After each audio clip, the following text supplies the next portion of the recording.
Good evening, everyone. I'm Alan Valentine, and I think I probably know a great many of you and want to say welcome to all of you to this very exciting evening for us.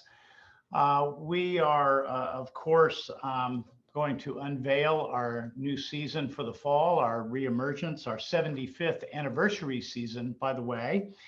And I want to start by thanking each and every one of you, not only for taking the time to join us tonight, but also for your very generous support throughout this very challenging past year that we've all experienced together. We are deeply grateful. I know a great many of you not only supported us by allowing us to keep your ticket purchase money on account. Some of you donated that money back to the Symphony, and you also, many of you made very generous contributions to us throughout the year, and we're deeply grateful. I'd also like to take this opportunity to thank our new classical series title sponsor, Amazon, and First Bank, who is the title sponsor, of course, for our First Bank Pop series. So the Amazon Classical series will become a very familiar phrase, along with First Bank Pops. So with that, I then want to move on and thank HCA Healthcare, TriStar Health, for their not only very generous support this last year, but for their work with us throughout the year, developing a health and safety plan to assure that when we do reopen in the fall, we can keep everyone safe, and from our employees to, of course, all of you. And they, in particular, have developed, in collaboration with all of us, a health and safety plan, the protocols for which you can find on our website as part of our welcome guide. And so if you go to www.nashvillesymphony.org/welcome, you can find that welcome guide. It will answer a great many of your questions, not only about the health and safety plan, but about all aspects of our reemergence and coming back to the concert stage and to inviting all of you into the hall. We hope that as you have questions tonight, you'll take advantage of the Q&A function on the webinar and post those questions into the Q&A function. We have several staff monitoring that Q&A function, and we will try to answer as many questions as we can. And those that we are unable to answer, we will get back to you all about following the webinar. But again, many of the questions that you may have will be answered in that welcome guide. I wanted to say that the tickets, of course, go on sale at 10 a.m. tomorrow when the box office opens. For our new season. The marketing team will of course, be on hand to help with any of your questions then. But tonight we're going to focus on the programming and the season that we have built for you. It is, as I said at the top of the webinar, our 75th anniversary season. And we built the season, given the conditions that we've been living through for the last year, in a way that allows it to be scalable up or down, depending on the conditions of the pandemic. I'm sure that there will be a lot of questions around seating and capacity and those kinds of things. But what I will say about that is that we know that we're still a long way from September, that things can shift as we've seen very rapidly during the pandemic. So rather than make a lot of hard and fast decisions this far in advance, we will continue to evaluate the latest information and make decisions about what kind of capacity we can safely open with in the fall. And we will keep all of you, of course, informed as to those decisions. But we will be working through that very carefully with the management team and with HCA and with the musicians to make sure that as we reopen, we do so in a way that provides an incredible experience for all of you. And the one thing I wanted to say about the program, and you'll of course hear a lot about this tonight, is that it will be a real adventure, and we're inviting you to come on this adventure with us. Because of the conditions of the pandemic, we've had to really develop a strong sense of creativity. We've always had that.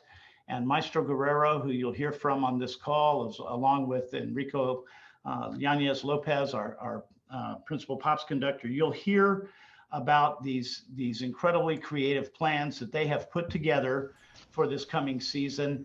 And you will hear repertoire, if you come with us on this adventure, that you might not have even heard in 75 years of the existence of the orchestra, because in normal circumstances, of course, we can use much larger orchestras for everything we do.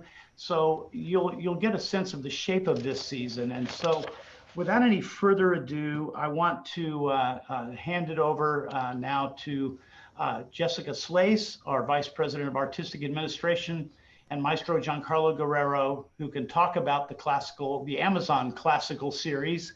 And again, thank you all so much for your support, for being with us tonight. And I can tell you that we are all incredibly anxious to see each and every one of you in person in the concert hall in just a few short months. So thank you again, and please take it away, Jess and Maestro. Thank you so much, Alan, and good evening, everybody. Good evening, Giancarlo. It's great to see you in the hall. That is live, not a green screen or a picture. So before we start into unveiling all of our fantastic programming for the 21-22 season for you all, Maestro, do you want to just tell us a little bit about your year and what you're looking forward to and this announcement? Thank you, Jess. Thank you, Alan. And good evening, everyone. And I think to tell all of you how excited I am to finally be seeing this light at the end of this dark tunnel that we've all been through in a year, and missing every single one of you. And the idea that in the past few weeks, Jess and Enrico and the rest of the staff here at the Nashville Symphony have been working very hard on putting together a season, to come back triumphantly, not only for our 75th anniversary, but more importantly, safely, and be able to provide for our community and provide great music that I think we're all very desperate to come back to some sort of normalcy. And as beautiful as my background is, which is actually real, you are missing. Our wonderful audience is missing. And I think that has been one of the most difficult things for me through this year, is how quiet not only this beautiful concert hall has been, but all of Nashville. And I cannot wait for the whole city to start ringing music everywhere and at all times of the day. I think we're all looking forward to that. Over the past year, I have been very lucky to be able to perform concerts in Europe and abroad. And let me tell you, it's been nothing close to normal. We've had to learn how to adjust at the last minute, musically, logistically, learning to conduct with a mask, learning to conduct with socially distanced orchestra, whatever that means. It almost sounds like a paradox. But in the same token, we've managed to make some music and learn as we go along. So what you're going to see a lot when we give you a little bit more of the details of next season is there's going to be a very clear ramping up of not only the size of the orchestra, but also the repertoire, how basically it's going to expand. Because although we are seeing very quick changes, and we may be in a better position pandemic-wise in a few months, better than we thought we might have been, we're still going to be conservative, because it's going to take some psychological adjustments, to get back on stage, not only for the audiences coming into concert halls, but as well for the players to coming back together and be close enough. So we want to make sure that everybody feels comfortable enough, and we're able to build back little by little to be able to fully perform our duties as musicians. So in the fall, we wanted to basically take advantage of smaller repertoire and smaller ensemble repertoire. And that's what Alan was alluding to earlier, that this may be a chance for you to hear music that you probably never heard before, because this has been one of the silver linings, I think, of the pandemic, is the fact that it has pushed us artistically and creatively to think beyond the bread and butter of the standard orchestral repertoire and start looking at what other pieces these great composers wrote that were more considered for intimate settings. And the great thing about this concert hall is that it can totally work as well in that intimate setting. So, for example, the opening concerts that we're going to have in September will include 2 fanfares for brass and percussion by Aaron Copeland, the great fanfare for the common man, and Joan Towers accompanying fanfare for the uncommon woman. And in this case, I felt that this was a wonderful way for us to pay homage to really the people that kind of got us through the pandemic from the early parts of this, the people that were working in food deliveries and the people that were working, of course, at hospitals and every single person that basically were risking their own health to be able to have some sort of a continuity of normal life. And I felt that this was a wonderful opportunity to basically pay homage to that common man and that uncommon woman for everything that they have done and that has put us in this much better position that we are on the verge of ending this pandemic once and for all. And then that same program will also have the Schubert Unfinished Symphony, the famous Symphony number 8 of Schubert. And that to me just, I think of last year in many ways for many of us, there were so much unfinished business. We were kind of hit a wall almost like unannounced, and all of a sudden we were in pandemic mode and locked in our houses. So in many ways, it's almost like stopping and remembering all of the things that we almost had to give up very, very quickly. But the thing about this music, as I said, is that it requires smaller ensembles. You're still going to get the full orchestral experience from it, but it's going to be a much more intimate setting for the players as we start to, feel comfortable in getting together and making music. Thanks so much, Giancarlo, for sort of sharing your approach and the priorities, especially in this period, not only for the orchestra, but also for our audience and taking all of that into account. I mean, there are a couple other great highlights here in the fall as part of our 75th anniversary season and our connections to a lot of Nashville Symphony family and friends. Maybe you could share a couple features that are also coming up in this first part of the classical season. Well, something else that we have to consider is that although, as I said, things are little by little getting back to normal, one thing that I think is going to take a little bit of time is going to be the travel restriction.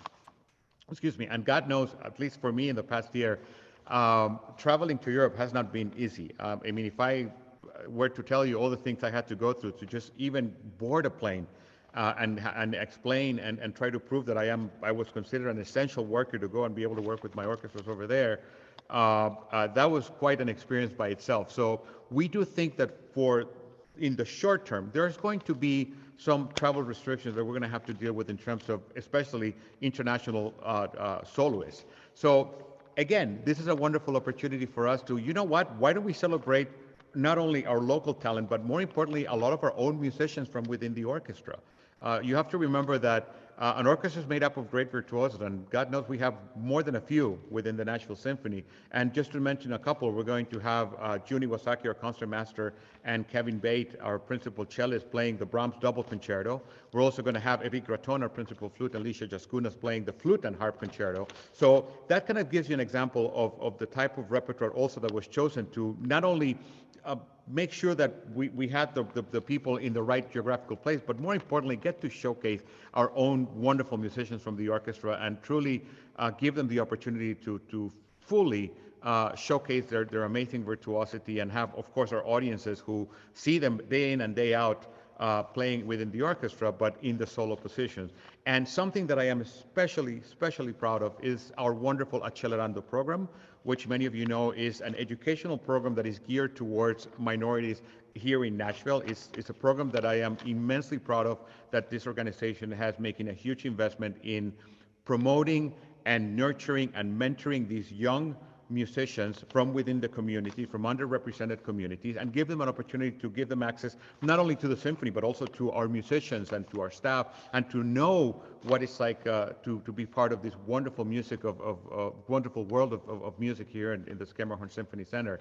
And after a few years, we already have some great stories of some of these quote-unquote graduates of the Accelerando program who have now landed very, very wonderful scholarships and positions within some of the top conservatories in the United States. And what better opportunity than post-pandemic, now that we again have to depend a lot on our local talent, than to showcase a couple of those alumni. And in this case, we have Aliyah Hanif, who is a wonderful flute player, who is right now a student at Northwestern University. She's going to come back and play the Carmen Fantasy of Bizet by Francois Born. And then Bernard Ekwasi, who is right now a student at IU, Indiana University. And he's going to come back and play the Eric Larson trombone concerto. So once again, we're trying to find the positive ways of how this pandemic has affected us, but in this case, it's a good part of the news of the story that is giving us the opportunity to showcase also these young players and born and bred right here in Nashville, and with the support, of course, of our wonderful community. Great. Let's move to the second portion of our classical series. Thank you. So we have more great highlights here, and as you said, we're growing the orchestra over the course of the season and returning to some things like recording and really incredible repertoire. What are some things you'd like to highlight for us from this portion of the season? Well, from this portion, we have the Greek Piano Concerto with Joyce Yang, and then we have the Beethoven's Pathetique Symphony, number 6, which is one of my absolute favorites. At this point, we're going to be really in full orchestra mode. And Messiah, which we always think of as a Christmas piece, but most people don't realize it was actually written as an Easter piece. And remember, one of the big worries early on in the pandemic was how voices affected, and spread the virus. But as we think that sometime in the mid of 2022, we're going to be in a better position where it's going to be safer to have voices and choir. We thought it was a wonderful opportunity not only to showcase the Messiah for Easter, but also close the season with a celebratory Beethoven 9th to end a wonderful 75th anniversary. We also have this wonderful collaboration. Many of you remember we did the Appalachian Spring with the ballet a few years ago. Then a couple of years ago, we did Carmina Burana right here on this stage. And continuing with that, in April, we're going to have, with National Ballet, a full production of both Billy the Kid of Aaron Copeland and The Firebird by Igor Stravinsky. So by that point, it's all going to be completely normal. It's going to be a lot of people on the kitchen sink all over the stage, and we're going to be probably looking back at this last pandemic and hopefully sharing a laugh and counting ourselves very lucky and fortunate that we are over it and we are really back to absolute normality. Thanks, Giancarlo. I just have one last question. As you think about returning to your orchestra here in this hall that you share, can you tell us what new piece that you haven't done with them before that you're most looking forward to, and also which one you're most looking forward to sharing with them again? To be honest with you, what I'm looking forward to is the first rehearsal when I get together with them. The most difficult thing about this whole year has been the personal aspects of being away, not only from my colleagues and the musicians, but the ability to be close to them and to hear from them. That has been by far the most difficult. So I know that first rehearsal, I promise you there's going to be a lot of tears, I'm sure, because it's been a very difficult year. Let's not sugarcoat it. I mean, a very difficult year for musicians, for artists. We've basically been shut down. As I said, I've been very lucky that I managed somehow to continue part of my work, not fully, but at least part of my working in Europe. But I do know for many of my colleagues, they have not been as lucky, not only in Nashville, but in the rest of the United States. So I do know that when we first do get together, even if it is the Copeland Fanfare for the Common Man, which we all know and we have played many times, or whether it's the Schubert, or even the Firebird, which is very well known, I think that after this pandemic, there's going to be a great appreciation for the simple things and the fact that hopefully we're never going to take these basic things for granted. I know I won't. I know from my own experience, the ability to attend a performance, I consider it now a wonderful privilege after what we've gone through. And I think many people that are watching this feel the same way. So I do know that there's going to be some very good, positive things that we're going to come out of it. And I do know that our audiences, our musicians, are hungry and ready to come back and fill this hall with music. And we're going to be here to do what we do, which is to service our community and bring great music to Nashville. Thank you so much. Well, I'd like to bring your colleague, our principal pops conductor, Enrico Lopez Yanez, into the conversation now and talk about more of our incredible series. Thanks again, Giancarlo. Good evening, Enrico. Hello, Jess. It's great to see you. Good to see you. Good to see you too. Again, here live in the concert hall. So how have you been? And give us a little bit of an intro to what we're going to talk about in terms of your series for next season. Sure. Well, as Giancarlo mentioned, of course, it's been quite an interesting year. Thankfully, I am safe and healthy and well, and that's one of the things that we can all who are here be appreciative of, and very excited about the upcoming season and all the hard work that you and the staff and Giancarlo and everyone else involved has been putting forth to make it all possible and make this announcement with a lot of exciting music to come. Of course, there were several factors that we have been sort of working with and considering when putting together this season. One of which has, of course, been keeping in mind all of our subscribers and wanting to make sure that we play off of a little bit of what we missed out on and some of the things that we had promised in our previous season announcement that we didn't get to. So trying to balance a nice mix of the season that wasn't finished, the season that was announced and didn't happen. And another very important thing for me personally was to make sure that we are highlighting voices that we haven't often throughout the industry and the country promoted enough of. So you'll see a lot of that in terms of not only the composers, but also the guest artists that we will be bringing in and performers that we will be highlighting throughout the season, which is something personally that's been very important to me during this time. Thank you. Well, let's dive right in with the first portion of the Pop series. Absolutely. So Pops, of course, will be slightly different because we'll be starting a little bit later. The series will start right at the holidays, bringing back hopefully what will become a long-standing tradition in Music City Christmas. For those of you who attended the previous season's Music City Christmas with Kelly Pickler, it's a spectacular showcase not only of the orchestra and all of the joy that comes around the holidays, but then featuring special guest artists, an appearance of Santa. It's really a great opportunity for the whole family to gather at the hall, celebrate live music, and welcome and hearken in all the holiday spirits. We then move on to the Beatles Revolution, which is a fabulous production that features never before seen photographs and video images of the Beatles in the recording studio. So you get some of those classic Beatles hits paired with some imagery that you've never seen before, which is really cool. One of the ones we were just about to perform in the 2019 season, Disco Fever, will be back, featuring all of our favorite disco hits from the 70s. It'll make you want to shake your groove thing and stand up in the aisles, and you're going to want to rock out to some of the all-time classic disco hits. And something I'm really excited about is that we get to feature Giancarlo Guerrero on the Pop series. He's very graciously agreed to join us in this fun sort of crossover, sort of classic Boston pop style concert that'll feature all the great hits of classical music that you've heard in cartoons like Looney Tunes and favorite hits like Bolero and things like that are all really fun that we've grown up listening to, and now we get an opportunity to showcase those all in one place on one big concert.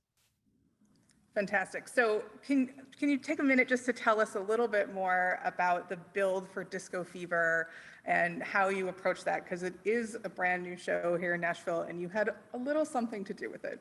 That is true. So Disco Fever is a brand new show that we have created specifically here for our audience in Nashville.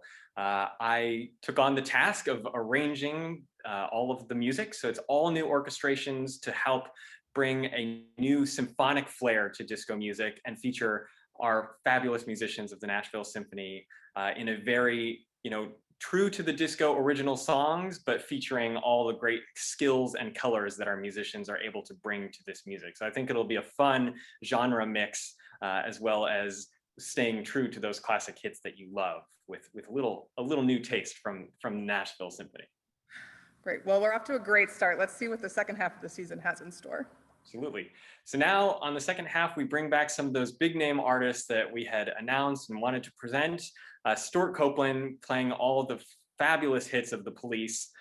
We are so excited to be one of the orchestras that gets to work with him and hear all of those great hits that the Police have put out throughout the decades.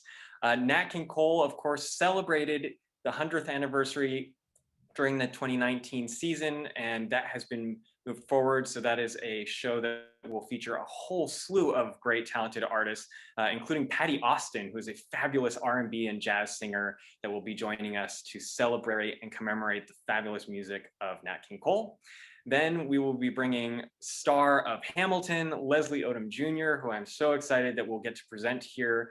His career has just simply exploded with, film and of course Emmy awards and his Tony awards. So getting to present not only his hits from Hamilton, but he's put out just incredible amount of albums and recordings. It just has one of those rich, beautiful voices that will be so fun to get to have with our orchestra. And then an all-time Nashville favorite who has been here with us many times before, not only on the pop side, but also on the classical side to close out the season. Ben Folds will be with the Symphony, playing some of his big hits that we, of course, have grown to love over the years, and all the unexpected fun that Ben Folds brings, of course, to those concerts. You don't want to miss it. Yeah, definitely a sense of homecoming for Ben Folds, which is great. You know, this half of the pop season, there's such great artists here, including the features that will be part of the Nat King Cole show. Can you just give us a quick insight into what it's like to work directly with these artists on their music when you're in that position and with the orchestra? Oh my gosh, it's first of all so fun. For a lot of these artists, you know, they grow up and develop their career not working with an orchestra, but working with a small combo or a band. So oftentimes they are just as excited to be with our incredibly talented world-class orchestra as we are to get to work with them. And they, of course, are all just complete pros and innovators in their own genres. And thankfully, we have the kind of orchestra that is just so flexible and talented that it doesn't matter if it's Broadway, rock and roll, jazz, swing, you name it. You put that music in front of them, they're ready to go. So it's really a fun match and fun pairing to get to work with these great artists, both from our orchestra and then, of course, the ones that are the guest artists that travel around. Thank you. So next season also is the return of our incredible movie series, which we're very proud to offer as a package and a series.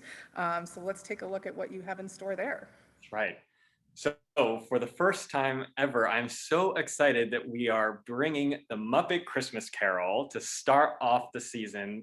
This is an incredibly fun one for the family to bring the magic of Jim Henson to the screen, all with the fabulous soundtrack that will be played by the musicians of your Nashville Symphony. We, of course, continue our series of the Star Wars and Harry Potter multi-trilogies that they have become over time as a continuation. And then we will be bringing an all-time classic, Back to the Future, to the stage, which I think will be a lot of fun. And again, one of those movies that just has a terrific soundtrack and is really fun to get to a little bit of nostalgia mixed in there. And then we'll be one of the first orchestras to do Toy Story. The original Disney and Pixar Toy Story will be this sort of season finale for the movie series, which is another great one for audiences of all ages. I mean, talk about nostalgia. That's one that always gets me. That's a truly fun and exciting film. Great. I can't wait. We'll get our popcorn together, I hope, for the back half of this season. So also our family series, which is a very important series to you as well. Let's take a look at what you have in store there. Yes, so we have a couple of really great shows. First of all, we start off with a space adventure. This is a show called Symphony in Space, where we travel the galaxy because the evil Lieutenant Tritone is out to destroy the galaxy. And it is our job as both the orchestra and all of you, the audience, as cadets, to travel and help defend the galaxy from the evil Lieutenant Tritone. We, of course, bring one of the all-time classic masterpieces of orchestral music, Carnival of the Animals, to the stage. This is a new, fully orchestrated version, not the small chamber original version, so it adds all the colors of the big, large ensemble, and it has an original story that will be presented here, so a new twist on the classic story of Carnival of the Animals. Fantastic one to follow that is When Instruments Roamed the Earth. This is a fun dinosaur adventure that's a beautiful, beautiful images of very fun cartoon dinosaurs paired with a little excitement on stage as well. And then we round out the series with Gold Rush, an American musical adventure, which is sort of an Oregon Trail trek across America, featuring a lot of American music, which of course the Nashville Symphony is one of the best at playing, as we champion that all the time, and gives you all a chance to put on those boots and hats and not just head to Broadway, but come on here to the Schermerhorn with your family and celebrate that trek across America. Thanks, Enrico. I know how important making these connections to young people and families are on this series, and looking forward to you and Nathan doing that in concert with this great lineup. Thanks so much for joining us tonight. Thank you. I appreciate it. Well, now I'm very happy to present our jazz series and share that lineup for you all. We start off with Pat Metheny with special guests James Francis and Joe Dyson. We were very happy to be able to reschedule the Jazz at Lincoln Center Orchestra with Wynton Marsalis this season, and also a wonderful show with orchestra called Prohibition, which will celebrate music from the 20s and that era and be a really incredible evening. Also includes some fabulous visuals from the era and singers to do the great songs from that era and hopefully get us into a better version of the current 20s. We also, of course, in addition to our incredible series, have a tremendous lineup of special events and presentations, which we'll continue to announce over the coming weeks and months, as we always do. But a few things I'd like to highlight for you this evening. This fall, another concert in that period will be Latin Fire with the Nashville Symphony, a program curated by Enrico and featuring great trumpet and soprano soloists on some terrific Latin American music. Of course, our Let Freedom Sing concert will be back next January. The Final Fantasy remake show is coming on its world tour with the orchestra, and the full chorus will be back for their first concert in March, Voices of Spring, leading into those concerts Giancarlo spoke about earlier with Messiah and Beethoven 9. So lots more to come, and so glad that we could share our subscription series with you this evening.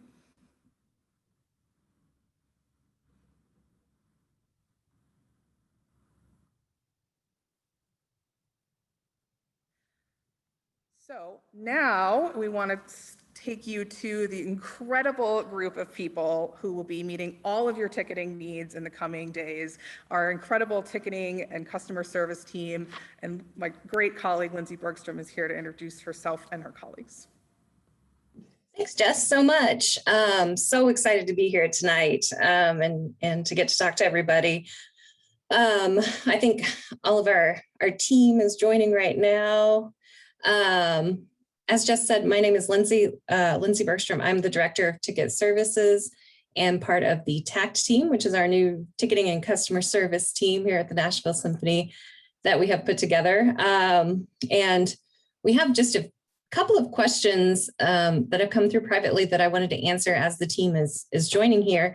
And then everybody's going to say hi and give you just a little bit of more information about how our subscription season is going to work this year, hopefully answer a few questions too that you might have. So one of the things I wanted to be sure everyone knows, it came through in a question, is that we still have the same number of shows this year. So we still have, you'll still have your 14 classical, your 7 if you have a half classical, 3 jazz shows, we have 8 pop shows.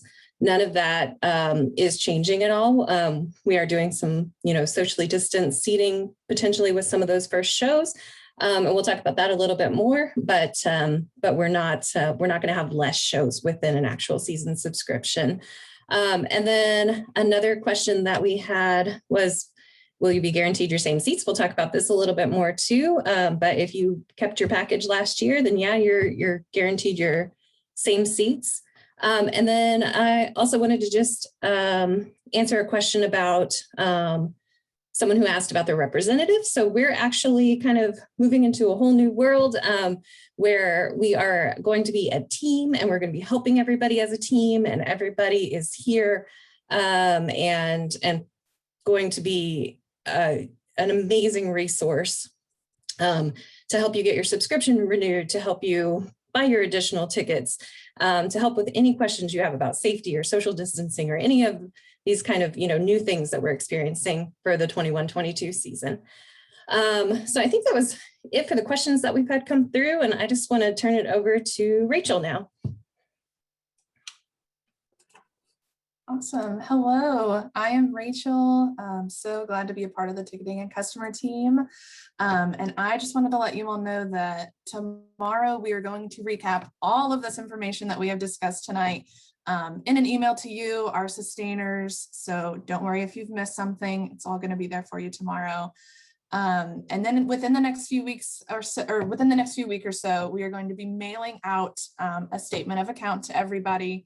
So that is going to list all of the tickets you have with us, the value of those tickets, or if you still have a balance due, it's going to show your balance, the new dates for rescheduled events, and then your on-account funds if you have any of those with us. So we hope that that will answer all of your questions, but if not, we're here for you. So just give us a call. Thank you guys. And I'm going to hand it over to Elizabeth. Hi everyone, I'm Elizabeth and I'm a ticketing and customer team specialist here at the Nashville Symphony. I have a few updates for y'all with new online resources that we're introducing this season for you. We just wanted to reiterate our new digital welcome guide that we have up online for you all. Hopefully it answers a lot of your questions. You can access it at nashvillesymphony.org/welcome. This has all the information of our safety plans, our season programming, and much, much more on there. We've also made some updates to your online accounts. So we now are going to have an upcoming events page that is going to display all of your tickets and upcoming shows. And this is also a very important page because it is going to show you guys your new digital tickets. So we're introducing mobile digital ticketing this year. We're not going to be doing any printed tickets, so you'll need to access this through your account. Tickets will be available starting 48 hours prior to the performance, and you will click the View My Tickets link there, and a QR code will load on screen, which you will show to our ticketing attendants when you arrive for entry to the performance. If you don't have a mobile device to access the QR code, you will just visit the box office for the performance, and we will be able to help you out there. And last but not least, there we've added to your online account a giving history. If you have donated to the Nashville Symphony as a donor, you'll be able to access your giving history on our website. Logging in, you can see a listing of all your past gifts, starting with the most recent at the top. And a super exciting announcement about on-account funds as well. In previous years, you needed to connect with us at the box office to use your on-account funds to purchase tickets. This year, we're excited to add that to your online accounts. You'll be able to view your balance and purchase tickets through online checkout using on-account funds. And I'm gonna pass this over now to Gina. Hi everyone, my name is Gina. I'm very excited to be a member of the ticketing and customer team and to help you guys with all of your ticketing needs. You might have noticed that we didn't list all of the performances that were postponed. We do still have a few of those that we haven't been able to reschedule yet, but we're really hoping to get that accomplished in the next couple weeks. Thank you so much for your patience with all of the postponed shows and all of the rescheduling. If you have any questions, absolutely feel free to reach out to us by calling the box office at 615-687-6400 or by emailing us at tickets@nashvillesymphony.org. If you kept your season tickets from last year, if you donated them back to the symphony, or if you placed the value of them on your account, we have saved your exact same seats that you had. So you don't have to worry about doing that whole process again. If you want your same seats, you can actually view those online. So you can check out your account on our website to be able to see what your season tickets are, see how much you still have to pay off on your package, or if they've been fully paid. You can give us a call. We can go over all of that as well. You can renew your seats this year online. Use your on-account funds from all of your canceled or postponed shows to be able to pay for that. Give us a call, and again, we can help you with all of that over the phone. Payment plans are available, so if you need that as an option, just let us know, and we'll love to help you out with that. I'm going to pass it now to Sarah. Thanks, Gina. My name is Sarah. I'm very excited to be here and welcoming everyone back so soon. As Lindsay mentioned, right now our plans for upcoming shows do call for socially distanced seating until the end of the year, which impacts our capacity in the hall. So if we do end up relocating seats, we'll be sure to let you know. We're going to find you great new seats. They're going to be fantastic. And we're really looking forward to working with you on all your season tickets and shows, making sure you have a fantastic experience. Last but not least, I'm going to pass it off to Nathan. Thank you, Sarah. Hi, everyone. My name is Nathan. I'm also on the ticketing and customer team as a specialist, and so very excited to get this season going. As Gina said already, our contact information has stayed the same. So that number is 615-687-6400, Monday through Friday, from 10 a.m. to 6 p.m. We do expect to expand those hours as we get closer to performances, so just be on the lookout for that. Our email is also tickets@nashvillesymphony.org. I know I speak for the whole team that we're very much looking forward to talking to all of our subscribers again. So definitely get in touch with us. And yeah, thanks for joining us. All right, I think that concludes our portion and the whole meeting. So everybody out there, give us a call tomorrow. Renew your seats. Thank you all.